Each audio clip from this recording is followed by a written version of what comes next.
Nico Iamaleava hasn't abandoned UCLA football yet, so optimism. Multiple media outlets have hyped a potential Cody Bellinger Dodger reunion, and I was wrong about Patrick Beverley. And when I tell you how I was wrong, go find your favorite puking bucket. Good morning. I'm James. And this is your daily dose of sports and snark for the greatest sports city in the world, Los Angeles.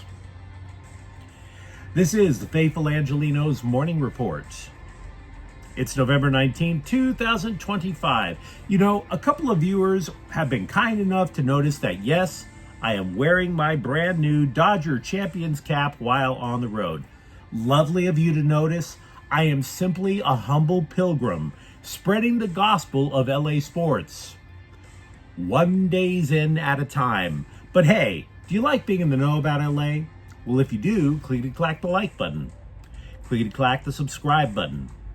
There's a notification bell. Hit that. It'll let you know when we drop an update.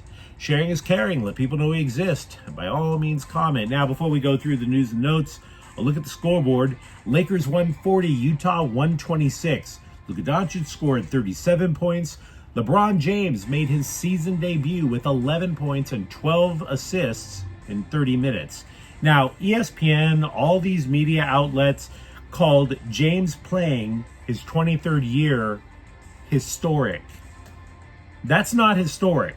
It's the answer to a bar bet. That makes it trivia, which makes it trivial. LeBron James wants a ring. He doesn't care how many years he's played in his career. He's got plenty of other bigger records on his list. 19th ranked UCLA basketball, 79. Sacramento State's 48. The LA Times beat writer Ben Bolch saw the starting lineup for the Bruins last night. No Donovan Dent, no Tyler Bilodeau, no Xavier Booker, no Sky Clark. Bottom line, Eric Daly and 4 reserves. He concluded either Mick Cronin was sending a message or everybody had the flu. Since they all eventually played, we can assume it was the former. Didn't matter. It was Sacramento State. So we're going to move on. There are no games involving LA teams today. I plan on watching wrestling and maybe reading a book. So let's get to the news. Give some credit to Nico Iamaleava. In a terrible Bruins season, the quarterback has been this teeny faint glimmer of something. Maybe not hope, but something. He is just so much of a little tiny glimmer. He's as much of the candle in the wind that Elton John should start singing about him. Iamaleava missing any playing time should give anybody pause in Southern California. You give that he left Tennessee under dubious circumstances, and then all of a sudden, after the Bruins stink up the joint all year, he's suddenly too concussed to play at Ohio State. So it would be easy as hell to believe that the dude was pulling up the tent stakes to move to parts unknown. Well, might not be so. Iamaleava was at UCLA practice yesterday. He participated in drills. Interim coach Tim Skipper described him as day-to-day. So, you know, let's not let the rumor mill just start spinning off its axis. I'm not saying the dude is going to be like the next Troy Aikman, although obviously highly regarded. But if you're looking for at least some semblance of a foundation to build upon for the new coach, having a quarterback in place is a pretty fine way to start. The following is a rumor that has popped up almost annually since the Dodgers let him split for the Cubs in 2023, but the press is hyping a potential Cody Bellinger return. ESPN gossiped about it. Then the LA Times hyped it as an affordable upgrade from Michael Conforto. What isn't an affordable upgrade from Michael Conforto, right? Bellinger was not exactly at 2019 MVP form with Chicago or the Yankees. But to be fair, yeah, he's kind of rebuilt his career a little bit. I mean, you take his last year in LA, he hit 210. Hitting 272 with 29 bombs last year in the Bronx isn't bad. Now, it is true that you got that super short porch out in right that a left-handed hitter can take advantage of. He did it to the tune of 18 homers last year. But again, it's an upgrade. It's a rebuild. By the time the Dodgers let him go, all he was known for doing was playing good defense and grounding into double plays. He was Michael Conforto in that last year before anybody realized Michael Conforto existed.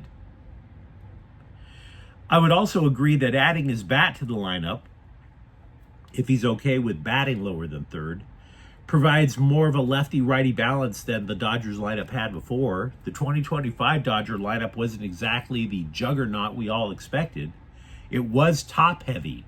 There was some serious drop-off after, say, the fifth spot in the lineup.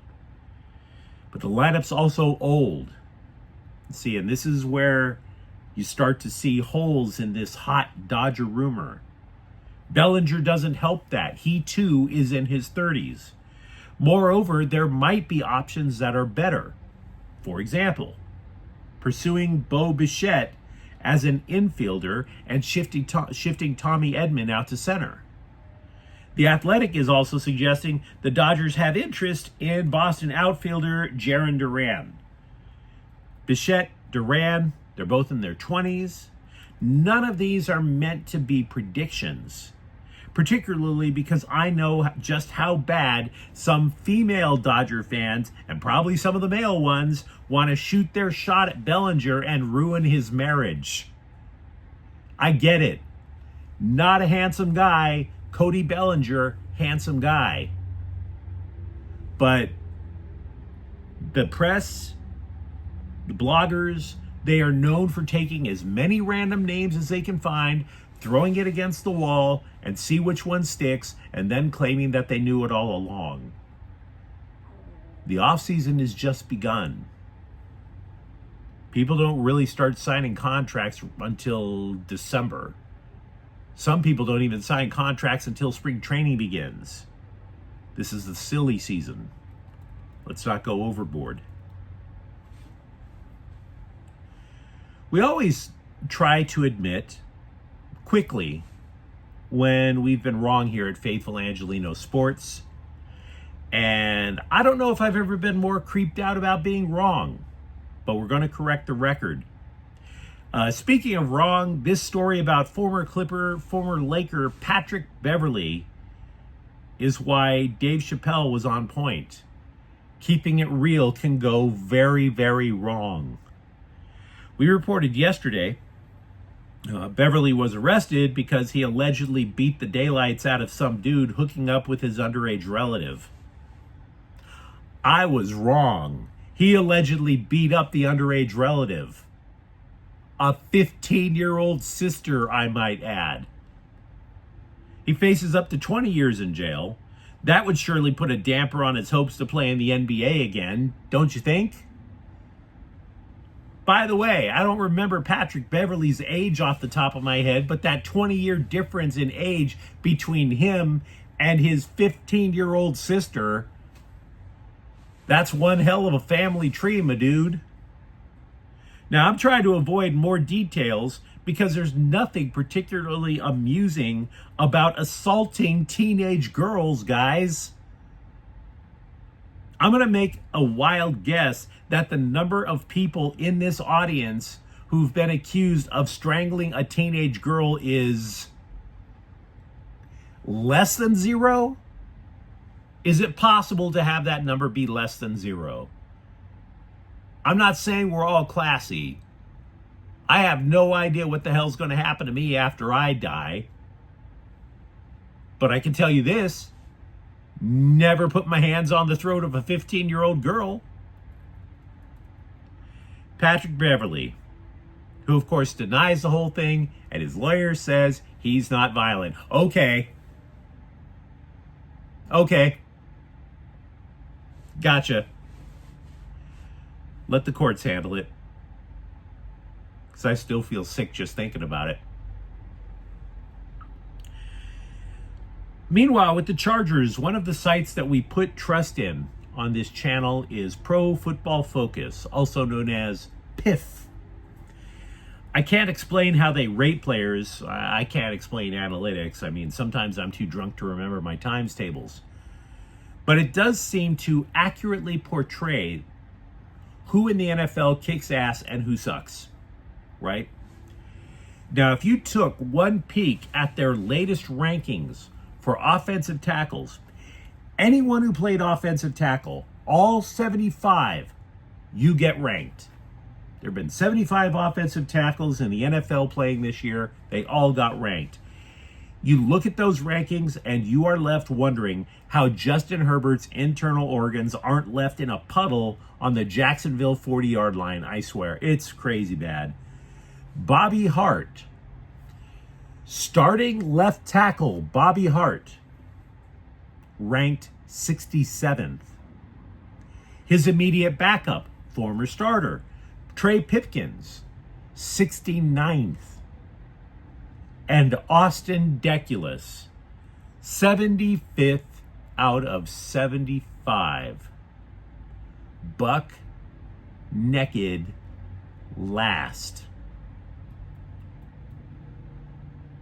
At some point, look, I've never met Justin Herbert, but man, you have got to fill out those organ donor cards while you have a chance, dude. Now, we don't have anything on lock from the Chargers with this next little update, but Jim Harbaugh was telling The Athletic that the so-called window for running back Omarion Hampton to come back after his ankle/foot injury, that window could open after the bye week, which is, of course, this week. Hampton's been seen working out, although not practicing with his teammates. He's not even wearing a walking boot. So, baby steps. USC has risen to 15th in the latest college football playoff rankings. Now, we face reality on this channel. I do not think the Trojans get the upset in Oregon. They have a path to win, which we'll discuss later in the week. But the Ducks are deeper. The Ducks are more talented. That means they have more paths to win. But I bring this up simply to reiterate something I have harped on all year long. With USC, I understand Lincoln Riley has his haters. The vast majority of them are in the press, and they're trying to fan the flames. So thousands upon thousands just storm Jen Cohen's office with pitchforks and torches, rebuild the program with somebody else. But you want to see definite progress. How is USC football not showing definite progress? How? Nobody likes losing. Totally get that.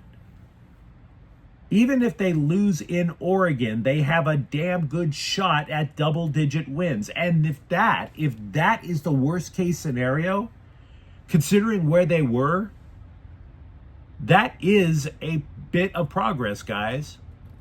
Tempted to call it a V-shaped recovery. LAFC has let defender Luca Bombino, and by the way, what a perfectly Italian name that is, right? Luca Bombino. You couldn't come up with a more Italian name than if you met a dude named Giuseppe Romano. How Italian do you have to be? Anyway, LAFC let the dude go permanently to San Diego FC. Hopefully, this is a peace offering to keep their thug fans happy. The deal could be worth up to $1.1 million in general allocation money, whatever the hell that is. No chance in hell I'm going to be able to explain the MLS salary cap. I'm not even going to try. Angel City midfielder Hina Sugita has extended her contract with the club for 3 more years, and I don't really care. The club acquired her from Portland in September. She played the final 4 matches for Angel City, presumably loved losing, and so she stayed. Moreover, the club is claiming that they let 5 players go in free agency to begin once again the rebuild, but that is not precise at all. Oh, we let Elizabeth Eddy go. No, you didn't. She freaking retired. The only reason Angel City is claiming that they let her go is because she wrote a social media post saying transgender athletes should not be in the NWSL. Gotta keep that social justice narrative going. Must protect the precious narrative at all costs, all narrative. By the way, side note, Megan Reed, who's number 2 in matches played in club history, she found a new team. She's joining Denver.